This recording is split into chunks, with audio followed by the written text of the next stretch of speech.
जाके रे थोड़े इसनो पागल बना थोड़े दुनिया पे जाके हो थोड़े इसनो पागल बना आखिर के काजर वो पूरी पिता काजर बना आखिर के काजर वो पूरी पिता काजर बना मोरे बहना पे जाके रे थोड़े इसनो पागल बना थोड़े दुनिया पे जाके हो थोड़े इसनो पागल बना मोरा कावल बना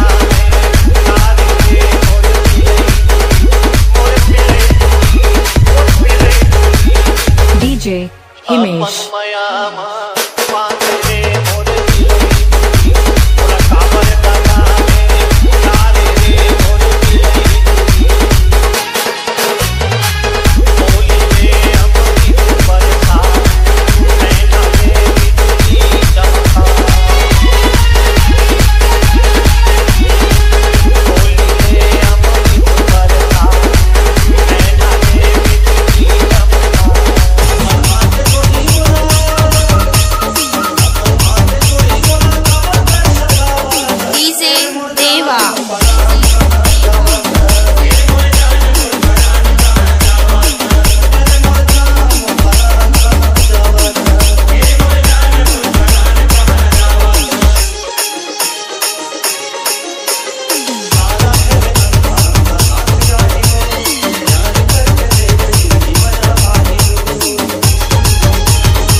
चंदा रे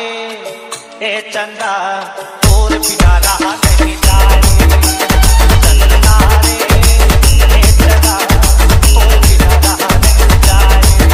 तो नैना में समाए तो थोड़ी सोना रे ए चंदा रे ए चंदा चंदा रे ए चंदा और बिना ओमकार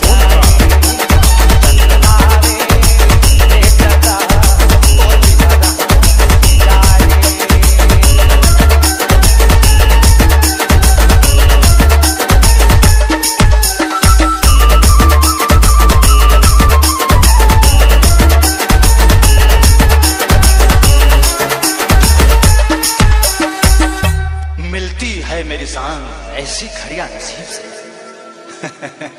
मेरी दिल की धड़कन जरा सुन लो करीब से दे देना प्यार को प्यार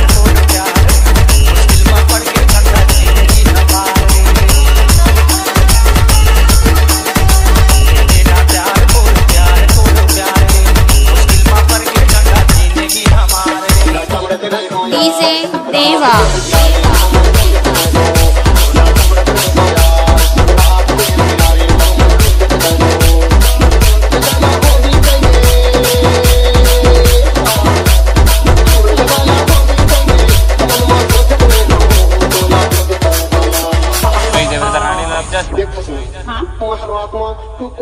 पागल हो गई था और तहन सूत के हंसी तोला मैं देख के ना बताऊं चोला टमड़ते रहे हो यार रात के अंधियारे